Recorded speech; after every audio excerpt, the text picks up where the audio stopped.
Right now, a good number of people are experiencing a particular sense. Perhaps it's new, or perhaps it's lingered for quite some time.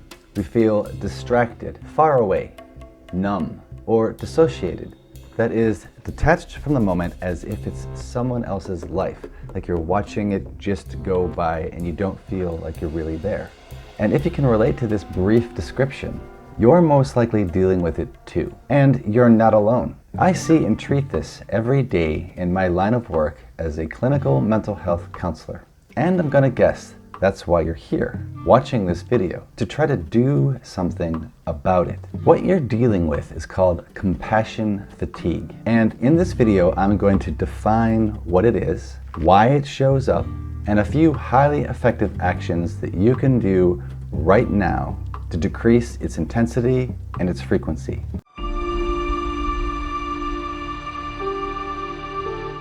Now, compassion fatigue usually affects those who are in a helping profession, like emergency services, healthcare, home care, and even police and fire, because they're the ones that are on the front line. Their jobs increase the likelihood of exposure to difficult and/or traumatic events daily. Recently though, a good number of us are also being exposed to similar situations for a longer duration and noticing that we too are having this experience. This response, compassion fatigue, occurs as a way for the mind to protect itself from the horrific stories and the ever-changing circumstances that we're dealing with. And the news media often carries stories that are emotionally charged, since they know that if they can affect you at this level, you will want to come back and watch more. It's only natural that when we're continuously exposed to this type of situation, that we will go a little numb from time to time. Yet if we keep getting exposed, we find ourselves doing this more often. And if we make no conscious decision to make adjustments to this kind of prolonged exposure, then it's not unusual for us to become kind of embedded unconsciously and continue to use this type of mechanism, not even realizing that we're doing so. Now, over time, this typically leads to a sense of guilt and shame when you begin to realize that something doesn't affect you the way it once did, or the way that you think that it should. And you find yourself asking questions like, why doesn't this matter to me more? What's wrong with me? Gosh, it seems I'm becoming harder and colder. I don't like that. And let's face it, it's been a pretty long time dealing with all the challenges of this pandemic. Or maybe you've been in a caregiver role for quite some time, or you're dealing with a health issue or an economic issue for quite some time yourself. Quite possibly, all of these things are happening for you right now. In this case, it's real easy for us to start to do this and then begin to notice that we're doing this and start to think something's wrong with us. But really, there isn't. There's nothing wrong with you. This is how your mind works. This is how we are hardwired. And when we're unaware of this underlying biological and mental programming, this process often leads to compassion fatigue. The first thing we have to do is to just realize that this is a natural response. We have to truly get that we have very little control over how our mind and our body will respond to this type of stress. But what can we do about it?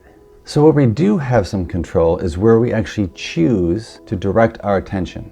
One of the first keys to managing compassion fatigue is to set limits on how much exposure you're subjected to.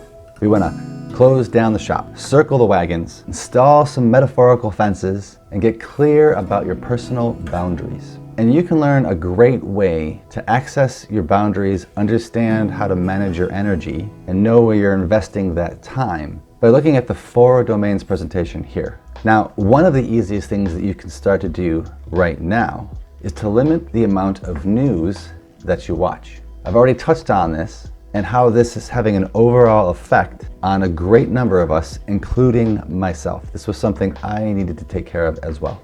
You don't need to cut it out completely, and I doubt you'd even be able to do that for very long, but rather just set some times when you allow yourself this habit of checking on what's going on, and see if you can't reduce that down to just 2 times a day. When you think about it, The increase in anxiety, as reported over the last 2 decades, has increased along with the amount of social media, different resources that we have and our access to them.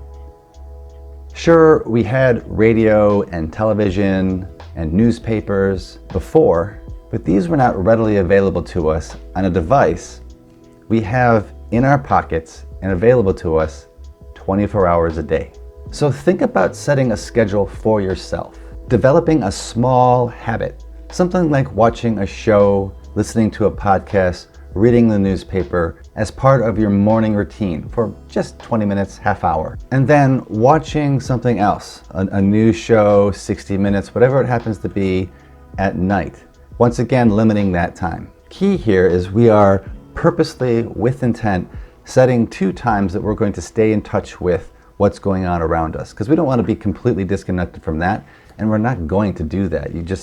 We're setting ourselves up to fail. The next thing that you can do is to set aside some time to develop a new skill in order to balance out the natural tendency of the mind to focus on all the things that can go wrong. Remember that the mind only cares about the issues, the challenges, the problems. It really doesn't care about the good stuff. You could have 99 things go your way and 1 bad thing that happens in the day, and your mind's going to fixate on that. Did you ever notice that?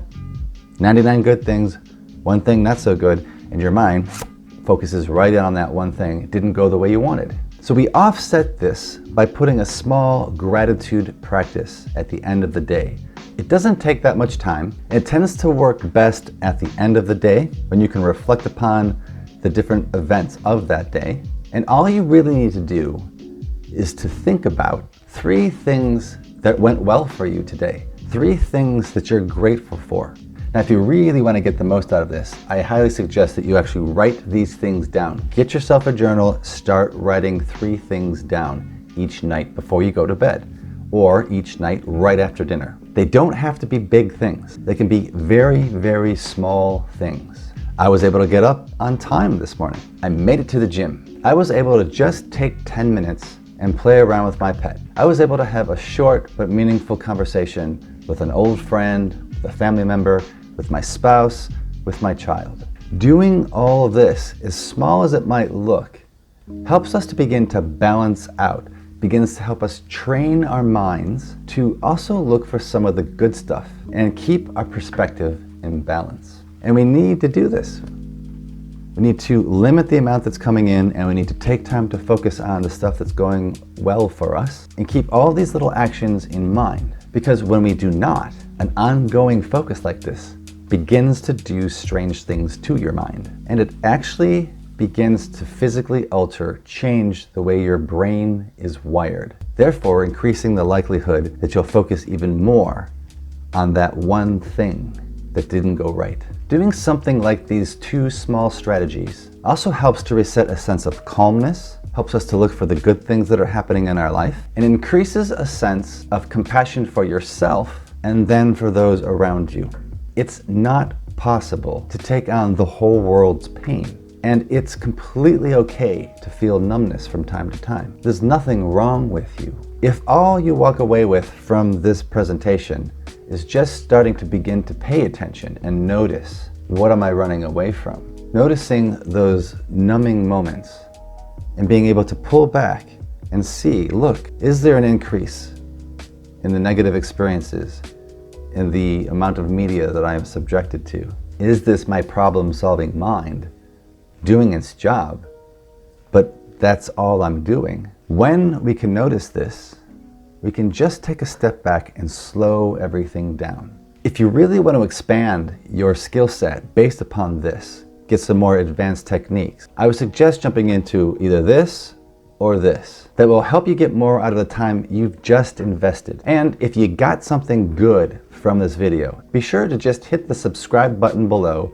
and a thumbs up to help to spread this message to others. And until the next time, may you be well.